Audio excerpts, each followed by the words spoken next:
Good morning, Ambassador Vance. How are you? Good morning, Rahul. So nice to see you, and I bring you greetings from all your friends in the United States. And then how are things in Cambridge? Well, we're in lockdown the way India is, and that's a surreal environment and existence for all of us in both India and the United States. Our country's in deep political and existential crisis, and I think that's what's really gripping all of us right now. What do you think is going on in the United States? Why are we seeing these images?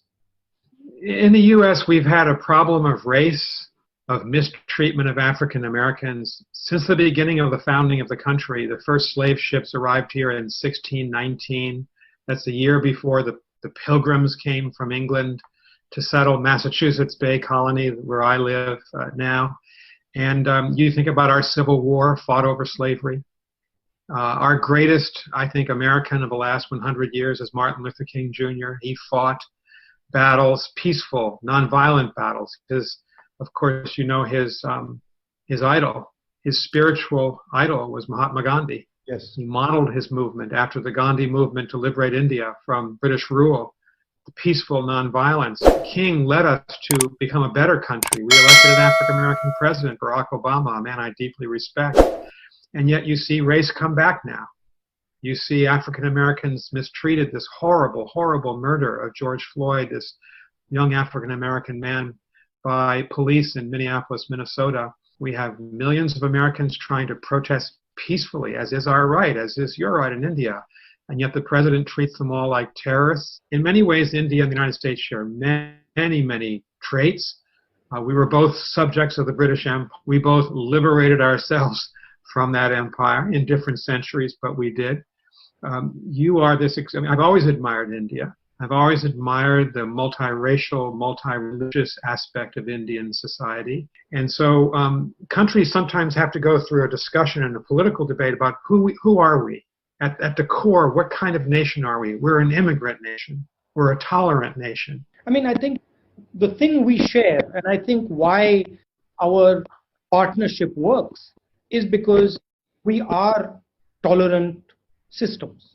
You mentioned that you're an immigrant nation. We are a very tolerant nation. Our DNA is supposed to be tolerant. We're supposed to accept new ideas. We're supposed to be open. But the surprising thing is that that open DNA is sort of disappeared. I mean, I say this with sadness that I don't see that level of tolerance that I used to see. I don't see it in the United States, and I don't see it in India. I think you've identified a central issue, at least for the United States.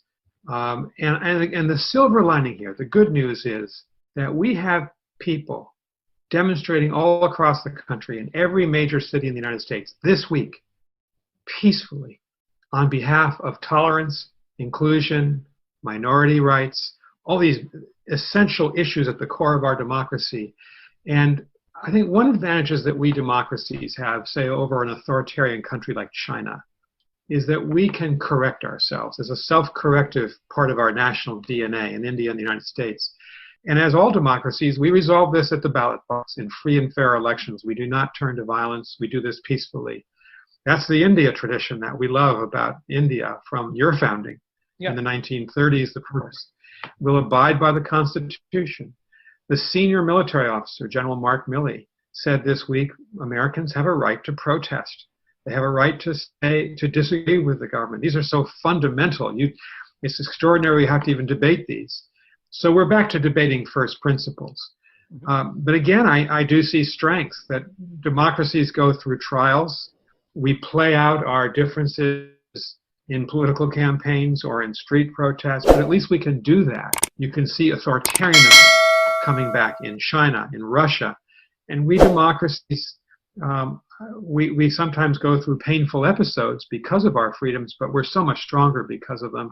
That's our advantage, I think, inherently over the authoritarian countries. When we look at the relationship between India and the United States, there's been a lot of progress over the last couple of decades. But one of the things I've noticed is that a relationship that used to be a partnership seems to have become very transactional. It's become episodic and transactional, and then a relationship that used to be very broad, education, defense, healthcare, multiple fronts, has sort of focused down mainly on defense. I mean, what do you think about where the relationship between India and the United States is going?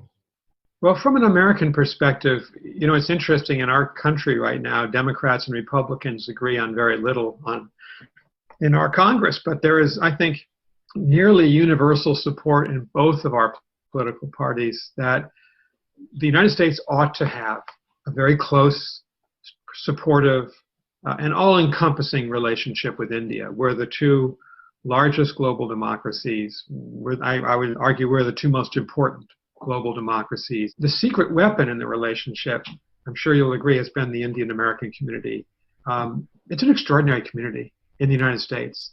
They started out lots of engineers and scientists staying on in the 1970s and 80s, becoming doctors in our hospitals. We now have, as you know, senior political leaders in Congress, in state governors, senators who are Indian American. We have Indian Americans in every facet of life. Yeah. Some of our major tech companies in California, our CEOs are Indian Americans. So I think there's been a maturation of that community, and it's a profound bridge between the two countries. So I'm very hopeful that the U.S. and India, our societies, not just our governments, but our society, very close, intertwined, integrated. And that's a great strength if you think that one of the challenges we face is the coming power of authoritarian countries. I mentioned two before, China and Russia. We never want to fight. We don't want war. But we want to preserve our way of life, and we want to preserve our positions in the world. And that's why I think so much of our relationship is so important between our two countries for that reason. I think the Indian American community is a real asset for us and an asset for you. So it's a joint asset, and it's a good bridge to have. How does one think about that going forward? Well, I think that to mention something you said before, Rahul, our military relationship is very strong. If you think about the U.S.-India naval and Air Force cooperation in the Bay of Bengal and throughout the entire Indian Ocean region, we're really together, and this gives me hope. But you're right. It can't be just about that. And so my advice would be, but I would look forward to your thoughts, is keep the doors open to each other. Lower the restrictions on the movement of peoples between the two countries. I think H-1B visas, where a lot of university, high-tech Indian business people come to the United States on H-1B visas, they've been severely limited in recent years. We simply don't have enough engineers in the United States to run our economy. And India can supply many of those engineers. I'd keep the barriers low. I would encourage the movement of people, encourage university exchanges, and certainly encourage us to be working together on democracy promotion around the world, on science, on public health issues. If there's another pandemic in our future, and there most likely is, of some sort, our two countries could be doing a lot more together in terms of vaccine for poorer members of our society. I'd like to see our relationship go in that direction as well. If I look at the history of the United States, and I go back over the last century, I see big ideas, right? I see the Marshall Plan. I see how the United States worked with Japan, for example. I see how the United States worked with the Koreans, and these societies were transformed. I don't see that right now. I'll be very blunt with you. I don't see that type of a vision coming from the United States that is transformative. And one doesn't expect regional ideas from the United States. One expects global ideas from the United States. Well, that is a big idea in itself, the search for a big idea. I remember we were working very closely with Prime Minister Manmohan Singh. You'll remember this. Yeah. And our relationship, when I was involved centrally with the Indian government, it really was focused on trade. It was focused on the military relationship. And we were always searching for your big idea. You're right, because we have something very precious in common, and that's our democratic traditions. I still think that finding a way for Indians and Americans and our governments to combine forces to promote human freedom, promote democracy, promote rule of the people in the world. I think that is a powerful idea that Indians and Americans can bring together to the rest of the world. Again, we are not looking for a conflict with China, but we are waging, in a way, a battle of ideas with China. We can't decouple ourselves or de-link ourselves from China. I would love to hear your thoughts on this. I'd say cooperative competition without ever going into violence. Yes, they have a different worldview. Yes, they have an authoritarian worldview. Yes, we have a democratic worldview. And I'm pretty confident that the democratic worldview will do well. But in order to achieve that, that has to start from inside our countries. We can't have a authoritarian perspective internally and then make that argument. That argument has to be made from the foundation of democracy within the country itself, within our countries. And that's where I see the problem, that it becomes very difficult for us to, from our perspective, to make an argument of democracy when our institutions are being torn apart, when our people are scared, when millions of people in our country are terrified of what's going to happen to them. The most important battle, from our perspective, yours and ours, is to actually bring back our countries to where they used to be, which is sort of where we embrace our cultures, where we embrace our past, where we embrace our people, and where we sort of we give a healing touch, as opposed to this sort of aggressive politics that we're stuck in. Yeah, I think that's a very interesting point. That India and the United States can be working together, not to, as you say, not to fight China, but to make it observe the rule of law as we try to live together in this world. Why do you think that in this COVID crisis, and I say this for most countries, including India and the United States, why do you think there has been almost no cooperation? I think you and I have talked about this before. It's a terrible, terrible disappointment to me. I'm sure it is to you. This crisis was made for the G20. It was made for Prime Minister Modi and President Xi Jinping and Donald Trump to be working together, all of our countries, for the common global good. All of us are confronted. Every Indian American is vulnerable to this disease. And I would have thought at the beginning of the crisis, I would have predicted that countries would have put down their differences and worked for a vaccine together, or how to distribute that vaccine in an equitable and humane fashion. And it hasn't happened, mainly because Donald Trump doesn't really believe in international cooperation. He's a unilateralist. He wants America to go it alone in the world. And Xi Jinping chose to compete with Trump. And the U.S. and China at the heart of the problem here. And I hope when the next crisis comes, we'll do better to work together in a more effective way. And it's the same. It's the same in Europe. I mean, one sees the same friction between Germany, Italy, the United Kingdom that one sees across the world. So there is something happening in the world where people are going into themselves, becoming insular. And I think this COVID crisis has accelerated that sense. A few days ago, I had a similar conversation like this with one of the big business people in India. And he said to me, look, before I spoke to you, some of my friends called me up and said, don't speak to him. It will be very bad for you. Bad things will happen to you. And so there is this atmosphere of fear. You take unilateral decisions, lockdown in the world, and then you have millions and millions of your manual laborers walking thousands of kilometers back home. So it's this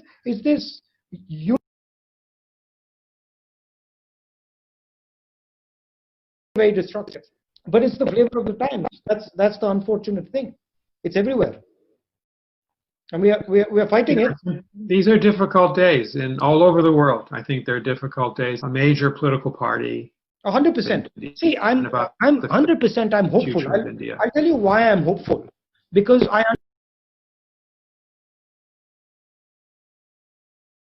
years, the DNA of my country has been of one type, and it can't be changed. So yes, we are going through a bad patch. COVID is a horrible time.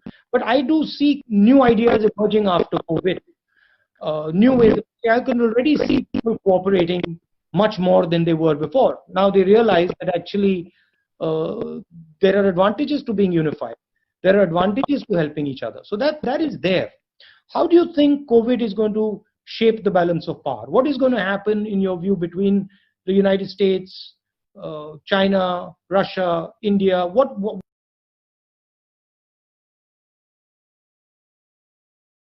rivalries on issues like climate change or pandemics, because these issues are existential for everyone. They unite every person in the world, 7.7 billion people. We need to have a future of global politics. Of course, we're going to compete, China and the United States, India and the United States, but we need to preserve space that we can work together on behalf of individual people around the world and give those people some hope that, you know, we as governments can help them. That's the challenge with COVID.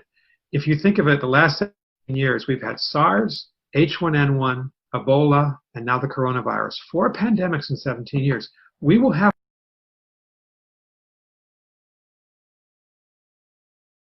Can we work together? I think that's the great challenge that I see coming out of COVID. And in terms of the balance of power, do you think that's going to shift in any way, or do you think that's going to stay the same?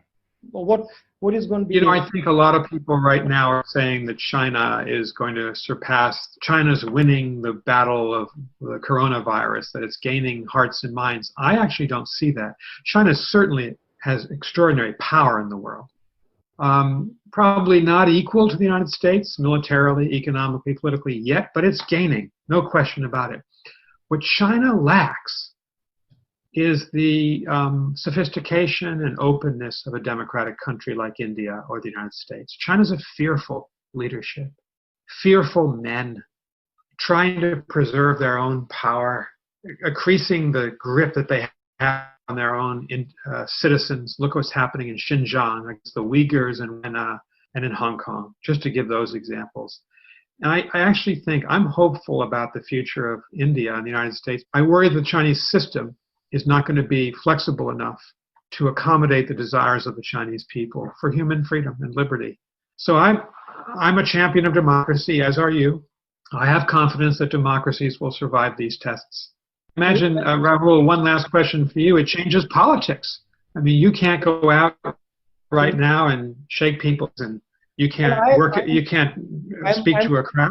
I don't shake hands, but I go into contact with people with a mask and stuff. Yeah. But it does, because public meetings are not possible, and that's the lifeblood of politics here. So a lot of social media, a lot of Zoom conversations on Zoom are happening. It is going to change. It is going to change some habits in the political sphere for sure. In India, it's also changed the psychology because of the lockdown and the way it was done. There is quite a lot of fear in the air. People believe that the virus is a very, very serious disease, which it is, but they're convinced that it is a fatal disease. So that sort of needs to be slowly removed as the virus fades out. You know, that sense of fear. I was just going to say our battle here is to maintain social distancing, try to convince people to wear a mask just like it is in India, because people are beginning to let down their guard in the United States, particularly young people. And another reason, I think, to keep the universities closed is to protect people. And so I think having that discipline to maintain these kind of shutdown is very important to get through this in the future. Thank you, Ambassador, and lovely chatting to you. And do get in touch when you're here. I certainly will. I'll come by to see you, and all best to you and to your family. Thank you. Thank you. Thank you, Rahul.